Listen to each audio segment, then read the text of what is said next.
Hello students, Vipin sir के YouTube channel पे आपका हार्दिक स्वागत है। जैसा कि आपको दिख रहा है, चैप्टर 5 अपन स्टार्ट करेंगे और फुल बेसिक्स के साथ में स्टार्ट करेंगे। जैसा कि मैंने अभी तक बेसिक्स नहीं पढ़ा है, आपको एडिशनल क्वेश्चन सीरीज़ करवा रहा था, लेकिन मैंने अभी सोचा है कि मैं आपको कंप्लीट बेसिक्स करवाऊँगा और इस अंदाज से मैं आपको बेसिक्स कराऊँगा कि आपका ये जो चैनल है फेवरेट चैनल बन जाएगा। तो अपन आपका बिना कोई टाइम बर्बाद करे चैप्टर को शुरू करते हैं। तो चलिए स्टार्ट करते हैं अपना पहला chapter number 5, basic concept of permutation and combination. ठीक है, उसको थोड़ा करते हैं छोटा साइज अपन और इसको करते हैं थोड़ा जूम। इतना बहुत है, हमको मेरे लिखने में दिक्कत ना होनी चाहिए। देखो, पहला अपना है फैक्टोरियल कॉन्सेप्ट। देखो अभी होता क्या है, मैं धीरे धीरे आपको साथ में बताता रहूँगा, इसमें कोई टेंशन वाली बात नहीं है। पहला अपन सबसे पहले जानेंगे फैक्टोरियल क्या होता है। फैक्टोरियल एक बहुत ही छोटा सा कॉन्सेप्ट है, इसमें कोई माथापड़ी करनी नहीं है। देखो, फैक्टोरियल का जो साइन है ना, उसको अपन ऐसे लिखते हैं, या तो ऐसा साइन होगा या आपको ऐसा साइन ये बना होगा। इनमें से दो फैक्टोरियल के साइन है। जैसा मैंने फैक्टोरियल लिख दिया 5, तो इसका मतलब क्या है, 5 को मल्टीप्लाई करते चलो, 5 4 3 2 1 तक आपको रुक जाना है। तो इसका मतलब होगा 5 इंटू 4 इंटू 3 इंटू 2 इंटू 1, ऐसा चलता रहेगा। अगर ऐसे आ गया मान लो फैक्टोरियल 4, तो क्या होगा 4 इंटू 3 इंटू 2 इंटू 1 के आगे अपन नहीं जा सकते वरना 0 बन जाएगा सारा। ऐसा आ गया फैक्टोरियल 3, जो होता है 4 इंटू 3 इंटू 2 इंटू 1, चलता जाएगा। ऐसा आ गया फैक्टोरियल 2 इंटू 1, और फैक्टोरियल 1 क्या बन जाएगा, 1 बन जाएगा। और फैक्टोरियल 0 कभी भी बने उसका आंसर भी क्या होगा, 1। अब ऐसा क्यों होगा, उसका रीज़न मैं अभी बता देता हूँ, क्यों आपको टेंशन करूँ, या आप याद कर लो, माथापड़ी है नहीं वैसे। अब बेसिक एक कॉन्सेप्ट, चलो एक बेसिक चीज़ बताता हूँ, इसका कोई आपको मैं प्रूफ नहीं दे रहा, एक बेसिक लॉजिक बताता हूँ, क्योंकि अपन पढ़ेंगे लॉजिक्स के साथ में। इन सबको मल्टीप्लाई किया तो आपका आंसर 120।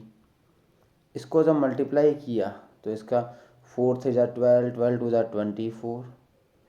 इसको जब तुमने किया तो आंसर आया कितना, 3 था ना, 6। इसका आंसर आया 2, इसका आंसर आया 1। देखो, फैक्टोरियल 5 को जब मैंने, ये 120 आया, जब इसको मैंने 5 से डिवाइड किया तो ये फैक्टोरियल 4 आ गया। फैक्टोरियल 4 को मैंने 4 से डिवाइड किया, फैक्टोरियल 6 आ गया। फैक्टोरियल 6 को मैंने 3 से डिवाइड किया, फैक्टोरियल 2 आ गया। फैक्टोरियल 2 को जब मैंने 2 से डिवाइड किया तो फैक्टोरियल 1 आ गया। अब फैक्टोरियल 1 को जब मैं 1 से डिवाइड करूँगा तो फैक्टोरियल 0 ही तो आना चाहिए, तो 1 होगा। यह आपको इसमें माथापड़ी करनी भी नहीं है। फैक्टोरियल 0 की वैल्यू कभी भी आपको ज़रूरत पड़े तो अपन इसको 1 लेके चलेंगे, कोई कॉन्सेप्ट आपको माथापड़ी नहीं करना है।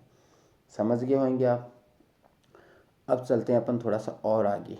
ठीक है, तो फैक्टोरियल निकालना आ गया भाई, 5 पूछा, 5 4 3 2 1 को मल्टीप्लाई करना, 120 आ गया। फैक्टोरियल 4 पूछा, 4 इंटू 3 इंटू 2 इंटू 1 कर देंगे।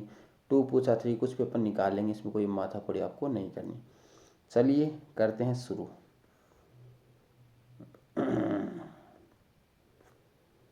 अब है अपने पास थोड़ा सा कुछ कैलकुलेशन फैक्टोरियल के बारे में आपको दिया है। एग्जाम्पल नंबर 1 पे चलते हैं। वीडियो मत रोकना, बीच में पूरी वीडियो देखनी है आपको। उसके बाद अगर आपको परम्यूटेशन नहीं समझ आए ना, मैं कह रहा हूँ चैनल को ब्लॉक मार देना, या इससे बढ़िया आपको कंटेंट कहीं और मिले तभी भी आप कर सकते हो। पहले पूरा चैप्टर होने दो।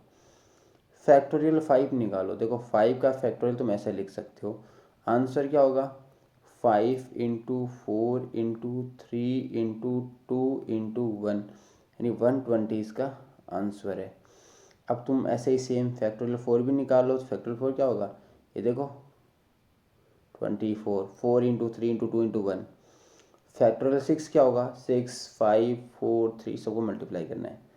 तो मेरे हिसाब से इसमें आपको कोई दिक्कत नहीं आएगी, तो आप किसी भी चीज़ का फैक्टोरियल कैलकुलेट कर सकते हो। इसका काम क्या है मैं बाद में समझाऊंगा, अभी माथापड़ी नहीं करनी। एक बार अभी अपन को फैक्टोरियल समझना है। जो आप समझ गए मेरे हिसाब से। चलिए आगे चलते हैं। अब इस पर कुछ क्वेश्चंस भी हैं अपने। अब देखो, थोड़ा जूम कर लेते हैं इसको। अपन से पहला पूछा ये वाली वैल्यू कैलकुलेट करने को कहा। एग्जाम्पल 2 में क्या बोला, फैक्टोरियल 9 को तुम डिवाइड करो फैक्टोरियल 6 से। तो कैसे करेंगे भाई, फैक्टोरियल जो 9 है डिवाइड करना है फैक्टोरियल 6 से। तो अपन देखो ऐसे करेंगे, इसमें पूरे फैक्टोरियल 9 को ओपन करने की ज़रूरत नहीं है अपन को भाई। 9 इंटू 8 इंटू 7 इंटू, यहाँ रोक दो, फैक्टोरियल 6 लिख दो अपॉन फैक्टोरियल 6।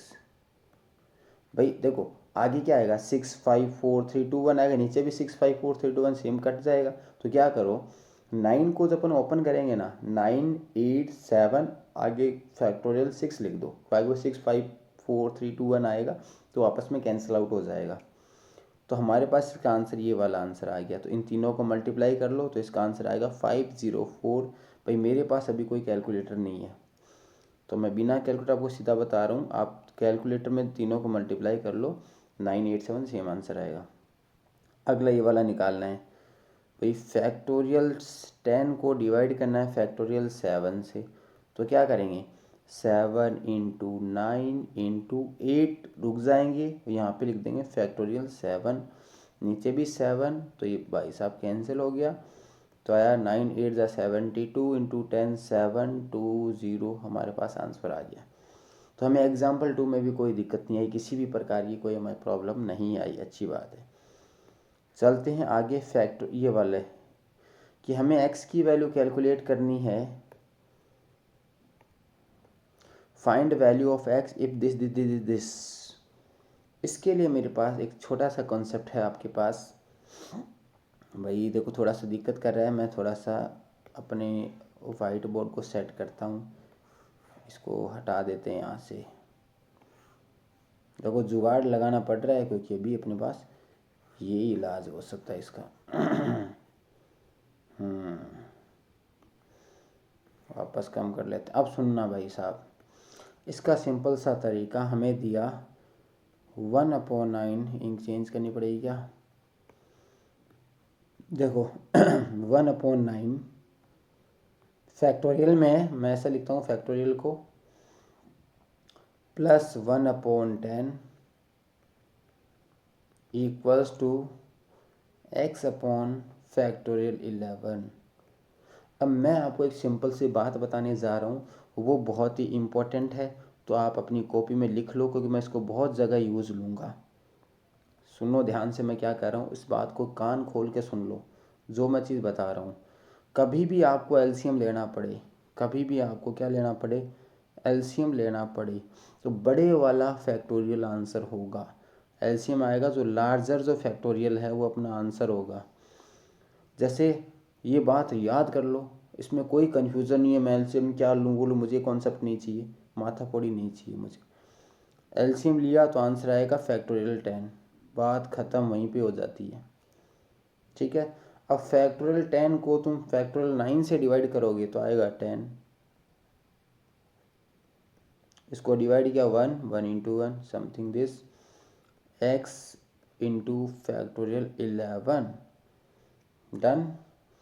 तो इस रिजल्ट को आगे सोल्व करते हैं। ये इधर 11 हो गया, 11 मल्टीप्लाई में आ जाएगा √11 डिवाइड में फैक्टोरियल 10, ये x की वैल्यू आ गई।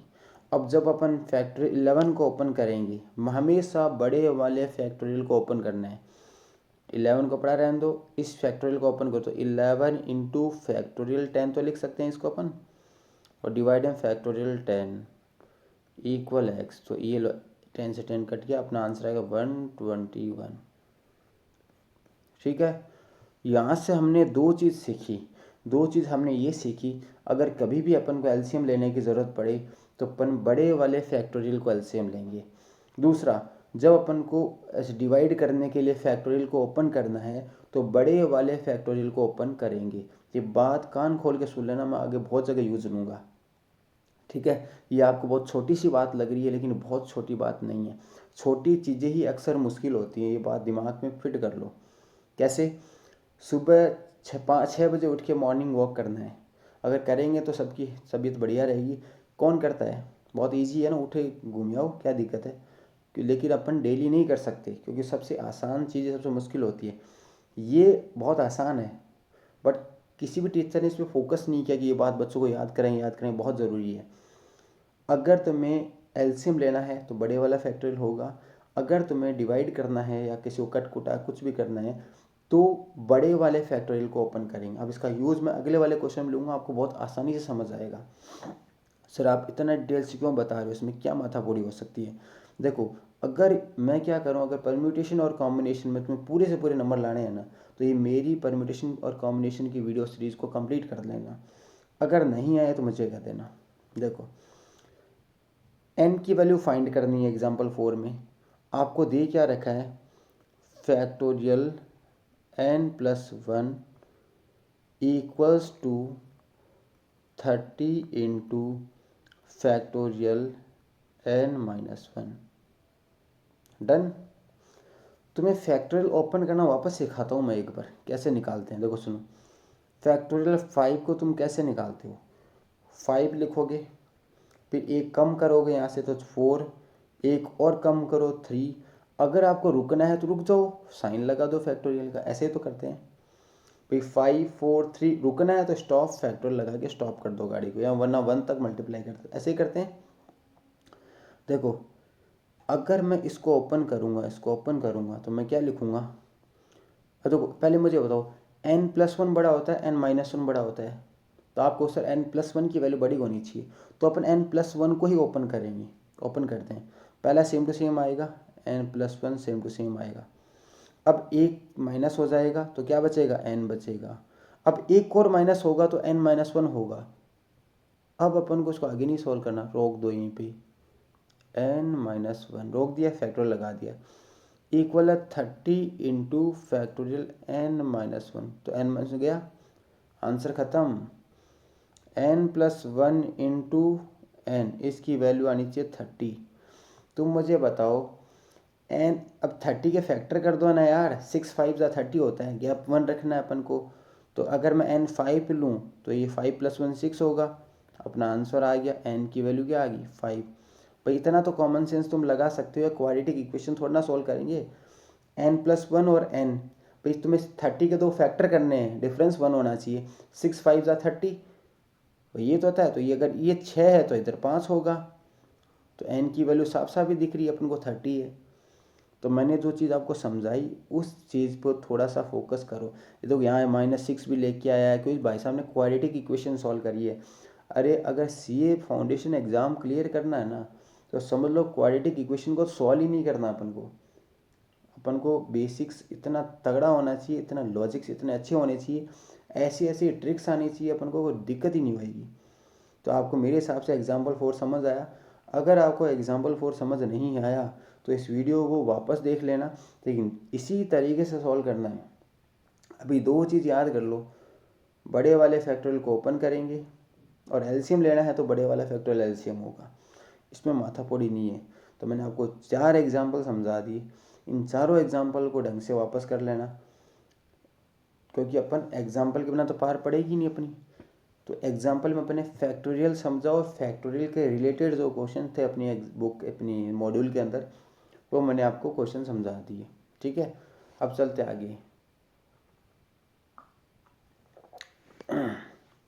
परम्यूटेशन पे मेरे पास वीडियो एडिट करने का भी टाइम नहीं है, पहले बता देता हूँ। तो मैं तो आपको ऐसे ही चलेंगे, एडिट वेडिट अपन से नहीं होएगी। मैं कंटेंट आपको बहुत अच्छा परोसूँगा, और मैंने सारा सेटअप ठीक कर रखा है मेरे हिसाब से अभी तक तो। और अपने पास 1000-2000 सब्सक्राइबर होते ही अपन पैनल पे पढ़ाना शुरू कर देंगे, जब आपको पूरा फेस टू फेस फील आएगी। अब यार एक तो ये मेरे समझ के बाहर है। अब अपना परम्यूटेशन आ गया है, ठीक है। अब मैं तुम्हें परम्यूटेशन समझा देता हूँ, पहले होता क्या है इसका बेसिक तरीके को समझा देता हूँ, और इसके फॉर्मूले वार्मूले समझा देता हूँ, ठीक है। तो देखो भाई साहब, परम्यूटेशन है क्या चीज़, ये है परम्यूटेशन। हेडिंग लगाओ सारे, परम्यूटेशन। परम्यूटेशन को लिखने का तरीका क्या है, परम्यूटेशन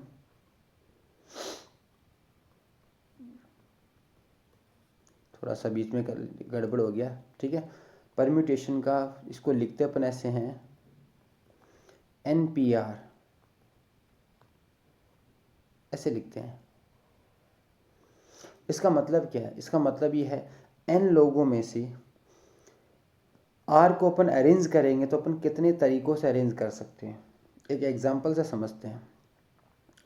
मैंने आपके पास एक नंबर दिया, मैंने देखो छोड़ो ऐसे देखते हैं, 4 जगह है हमारे पास और बंदे हैं हमारे पास 4 बंदे हैं, तो अपन को कितने तरीक़ों से इस यहाँ पे अरेंज कर सकते हैं। तो तुम बताओ मुझे, इस सीट पे अपन अगर बैठाएं तो अपन 4 बंदों को बैठा सकते हैं, ठीक है। अब एंड अगली सीट पे अगर बैठाएं तो अपन कितने जनों को बैठा सकते हैं भाई, एक तो बैठ ही गया तो बचे कितने, 3 को बैठा सकते हैं, ओके।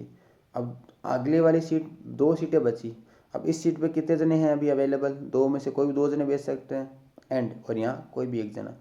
इन सबको मल्टीप्लाई किया तो हमारा आंसर है 24, यानी मैं 24 तरीके से मैं अरेंज कर सकता हूँ। अब 24 तो अपन बना नहीं सकते, अपन एग्जाम्पल लेते हैं 3 का।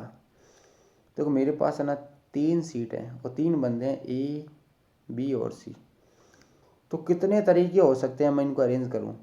तो देखो मैं ऐसे अरेंज कर सकता हूँ कि A को आगे बैठा दूँ, B और C को यहाँ बैठा दूँ, एक तरीका ये हो सकता है। A को यहाँ रखूँ, C को यहाँ, B को यहाँ ले लूँ, ये तरीका हो सकता है। ऐसे B को आगे रखूँ, A को यहाँ और C को यहाँ, B को फर्स्ट पे तो यहाँ C और A, 2 तरीके ये हो गए। ऐसे C को आगे बढ़ाऊँ तो A इधर आ सकता है, B इधर आ सकता है, C यहाँ बढ़ाऊँ तो B और A, ये मैं कुछ 6 तरीके से इसको अरेंज कर सकता हूँ। अब ये तो नॉर्मल सा क्वेश्चन था, 3 जने थे, 3 सीट थे, आपने अरेंज कर दिया। ऐसे ही 15 हो तो फिर कैलकुलेशन करनी पड़े, ऐसे तो ना अपन बनाते फिरेंगे। तो इसी को अपन क्या करते हैं, इसी चीज़ को अपन ऐसे लिखते हैं परम्यूटेशन में कि 3 लोगों को अपन को अरेंज 3p3, 3 सीटों पे 3 जनों को अपन को अरेंज करना है, इसको ऐसे लिखते हैं, ठीक है। समझ गए। अब अगर ये नहीं भी समझ आया तब भी कोई टेंशन वाली बात नहीं, अपन फॉर्मूले पर बात करते हैं। तो परम्यूटेशन का जो फॉर्मूला है वो फॉर्मूला क्या कहता है, ये फॉर्मूला बहुत काम का है, इसको ऐसा नहीं पढ़े ही नहीं, ये फॉर्मूला बहुत काम की चीज़ है। देखो NPR का जो फॉर्मूला है वो है factorial n upon factorial n minus R, factorial n upon factorial n minus R इसका फॉर्मूला है, जो आपको याद रहना चाहिए, ये आपको याद करना है। तो अपना पहला फॉर्मूला अपने परम्यूटेशन का आ गया NPR, factorial n upon n minus R. इस पर थोड़ा सी कैलकुलेशन करते हैं, क्योंकि जब तक अपन को सॉल्व करना नहीं आएगा तो अपन करेंगे कैसे। अब इसका बेसिक तो मैं धीरे धीरे क्वेश्चन के साथ में समझा दूंगा, आपको उस फॉर्मूले को सॉल्व करना सीखूँ कि इसमें वैल्यूज़ को सॉल्व कैसे करते हैं। जैसे ऐसा आ गया, पहले अपन इसकी वैल्यूज़ को सॉल्व करना सीखते हैं। ऐसा आ गया 10p3 आ गया, तो n है अपना 10 और PR है हमारा 3, तो n यानी फैक्टोरियल 10 और n माइनस आर, तो 10 माइनस 3 क्या होता है, 7 होता है। इसको सॉल्व करेंगे तो 10 इंटू 9 इंटू 8 इंटू फैक्टोरियल 7 लिखेंगे सीधा, क्यों डिवाइड में 7 था ना, फैक्टोरियल में कट गया, तो आंसर आ गया 720, ठीक है। तो ऐसे आप सॉल्व कर लोगे। अब इसको सॉल्व करने का इजी तरीका भी है, उस पर भी बात करते हैं। अभी समझ आ गया, अब मैं इसको इजी वाला तरीका समझाता हूँ। देखो तुम्हें 10p3 निकालना है, तो तुम्हें क्या करना है, 10 लिखना है। अब आगे इसके 3 वैल्यू लिखनी है, 10 तो आगे 9 और 8 इसका आंसर हो जाएगा।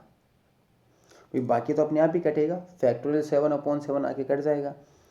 सर अगर हमें कुछ और 12p5 निकालना हो तो क्या करेंगे, तो अपन लिखेंगे 12। अब अपन आगे चलेंगे, 12 5 लिखने अपन को, 11 10 9 और 8, बस ये इसका आंसर होगा। आप सॉल्व कर लो। एक और बताता हूँ, 10c4 निकालना है तो क्या करना है, 10 इंटू 9 इंटू 8 इंटू 7, और यहाँ पे रुक जाना आप, इसके आगे नहीं सॉल्व करना अपन को, ठीक है। तो ये अपना इसका सॉरी यहाँ पे p होगा, गलती से लिख दिया मैंने, 10p4 ये हमने निकाल लिया। ये इसका है, थोड़ा सा टेक्निक है इसको इजीली निकालने का, बाकी एक ही बात है, आगे अपने आप कैंसिल हो जाता है। सर कैंसिल कैसे होता है? तो कैंसिल ऐसे, इसको सॉल्व करता हूँ, कैंसिल कैसे होता है। फॉर्मूला क्या कहता है, factorial n 12 divided by factorial n minus are. तो 12 माइनस 5 क्या होता है भाई, फैक्टोरियल 7। तो अब इसको सॉल्व करो तो क्या करोगे तुम, 12 इंटू 11 इंटू 10 इंटू 9 इंटू 8, और इसको अपन आगे ना सॉल्व कर फैक्टोरियल 7 लिख दें, और डिवाइड में फैक्टोरियल 7 है तो कट जाएगा। तो फाइनल आंसर ये तो बचा देखो जो मैंने पहले निकाला था। तो यहाँ से हमने फैक्टोरियल निकालना सीखा। सर इसमें आपने एक्चुअल में अच्छी चीज़ क्या सीखी, तो अपने अच्छी चीज़ यहाँ पे अपन ने दो चीज़ सीखी जो आपको इस यहाँ से इसको याद लेके आगे लेके जानी है ना, यहाँ से समझ के इस कॉन्सेप्ट को थोड़ा सा आगे अपन को यूज़ करना है। दो चीज़ें समझी अपन ने, दो क्या करना है, दो एक फॉर्मूला। सर NPR का फॉर्मूला क्या होता है, ये तो फॉर्मूला भाई NPR का फॉर्मूला हमने सीखा, वो याद करना पड़ेगा, n अपॉन फैक्टोरियल में n माइनस आर सीखा। एक इसकी थोड़ा सा इजी सॉल्व करने का एक तरीका सीखा हमने, जैसे मान लो 7p3 आ गया, तो करना क्या है, 7 इंटू 6 इंटू 5, बस 3 आइटम लेना है, 3 आपको कोई भी नंबर लेना है सीक्वेंस वाइज, उसके आगे रुक जाना है, ये इसका आंसर होगा। अब यहाँ से आपको दो चीज़ आप समझ सकते हो,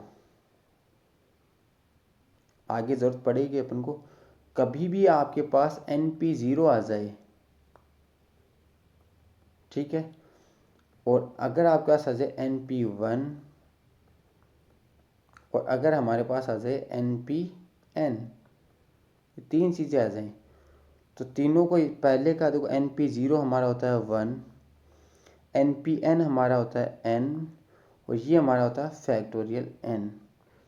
ये तीन चीज़ें अपन को रिजल्ट हैं, जो याद रखना चाहो तो याद भी रख सकते हो, और सॉल्व करना चाहो तो सॉल्व भी कर सकते हो। मैं आपको दोनों बता देता हूँ। देखो NP0 सॉल्व करते हैं, फॉर्मूला क्या कहता है, factorial n upon factorial n minus are, तो n माइनस 0 n, तो ये कट गया 1 बचा। अगर NP1 कहे तो ऊपर आएगा factorial n upon factorial n minus 1। अब मैंने अभी आपको सिखाया था बड़े वाले फैक्टोरियल को ओपन करना है, तो n बड़ा होता है कि n माइनस 1 बड़ा होता है, तुम कहोगे से बड़ा तो n ही होगा, तो n को ओपन करते हैं, पहले n, अब एक कम करो, n माइनस 1 सेम आ गया, तो यहाँ फैक्टोरियल लगाओ, इसको स्टॉप कर दो, आगे नहीं चलना, यहीं रोक दो इसको, नीचे है n माइनस 1, तो ये भाई साहब कैंसिल हो गया, तो रिजल्ट n के बराबर आ गया, जो मैंने यहाँ पे देखो n लिखा है। तीसरा, अगर तुम्हें NPN की वैल्यू निकालनी है, फॉर्मूला क्या होगा, factorial n upon n minus are, तो n माइनस n क्या होता है, 0, तुम्हें मैंने पहले ही बताया फैक्टोरियल 0 की वैल्यू 1 होती है, तो factorial n upon 1 factorial n। तो ये तीन रिजल्ट आपको याद रखने हैं, याद रखो चाहे नहीं रखो अपने आप हो जाएंगे, आप अपनी कॉपी में कहीं ना कहीं नोट कर लो, और चीज़ें लिखो चाहे मत लिखो, ये नोट कर लेना, NP0 NP1 और NPN फैक्टोरियल n होता है। यहाँ से मैंने परम्यूटेशन का कुछ फॉर्मूला समझाया, और फॉर्मूलों को इसको सॉल्व करने का एक सिंपल सा तरीका बताया, और मैंने आपको तीन रिजल्ट निकाल के दिए, NP0 1, NP1 n और NPN फैक्टोरियल n। क्लियर है, चलते हैं आगे। अब जिम्मा ले ही लिया आप CA फाउंडेशन में मैथ्स में स्कोर कराने का, तो ज़रूर कराएंगे। अब थोड़ा इसको करते हैं जूम, रिजल्ट देख रहे हैं, छोड़ो रिजल्ट की जरूरत नहीं है अपन को अपना रिजल्ट लाना है। अपनी इस पे आ जाओ तुम, एग्जाम्पल 1 पे आ जाओ। एग्जाम्पल 1 अब मैं मेरे तरीके से बताऊंगा। पहला 5p3 निकालना है, 5p3 निकालना है, तो लिखना है 5 4 और 3, रुक जाना है, आगे आएगा फैक्टोरियल 2, नीचे 2 कट जाएगा, कोई दिक्कत वाली बात नहीं है। तो इसका आंसर 5 4 जा 20, 20 इंटू 3 60, ठीक है। 10p2 निकालना है, 10p2, तो 10 को मल्टीप्लाई करना है, सिर्फ 2 डिजिट लेनी है, 2 नंबर लेने हैं, 10 और एक उससे कम 9, तो इस आंसर 90। 11p5 मेरे पास कैलकुलेटर नहीं है, पहले ही कह रहा हूँ, और न अपन कोई आर्यभट्ट है, मल्टीप्लाई करा दो 11 इंटू 10 इंटू 9 इंटू 8 इंटू 7, 5 है ना, 1 2 3 4 5 आ गए। इसको तुम मल्टीप्लाई करो तो आपका ये वाला आंसर आ जाएगा 55440। तो एग्जाम्पल 1 हो गया पूरा अपना। इसमें कोई भी किसी प्रकार की दिक्कत अपन को नहीं आई। ठीक है, जो जो तरीके तुम्हें बता रहा हूँ उन तरीकों को पे प्रैक्टिस करनी है भाई साहब, और उन मेथड्स को ढंग से तैयार करना है। मैंने बहुत ही एकदम बेसिक से पढ़ाना शुरू किया है। मेरी वीडियो अगर नहीं समझ आई तो कोशिश करो उसको दोबारा देखो, बट देखो इसी वीडियो को, क्योंकि आपको जो मैं कॉन्सेप्ट बता रहा हूँ ना, ये मैं आगे उन क्वेश्चन जिसमें लोगों को करने में 5-5 मिनट लगती है ना, उनको सेकंडों में सॉल्व कर दूंगा। लेकिन मैं तरीके यही यूज लूँगा। जो मैंने आपको बात बोल रहा हूँ ना कि बड़े वाले फैक्टोरियल को ओपन करो, एलसीएम बड़ा वाला होगा, ये तो मैं उसी तरीके से ही आंसर निकाल के दूंगा आप लोगों को। तो आपको ये चीज़ें पहले से सुनी भी होनी चाहिए, सीधा आप उस वीडियो पे भागोगे तो दिक्कत होगी। तो आज की इस वीडियो का एक बार यहीं विराम देते हैं। नेक्स्ट मैं कल की वीडियो में आपको कंटेंट दूंगा। ये मेरी पहली वीडियो थी, और अगर आपको पसंद आ रही है तो प्लीज़ मेरे चैनल को लाइक और सब्सक्राइब पक्का करें। आपका फीस, आपका सब्सक्राइब करना ही है मेरे लिए। ठीक है, तो अपन को भी थोड़ा सा आप सपोर्ट करें। आपसे उम्मीद है कि आप लोग सपोर्ट करेंगे। फिर नेक्स्ट वीडियो आएगी कल अपन रिकॉर्ड करेंगे। डेली मैं एक वीडियो कोशिश करूँगा अपलोड करने की, और अच्छे टाइम भी रहेगी, एक एक 2-2 मिनट नहीं है, 20 30 40 मिनट या 1 घंटे तक की वीडियो में लेके जाऊँगा। मैं धीरे धीरे स्टार्ट कर रहा हूँ। Thank you.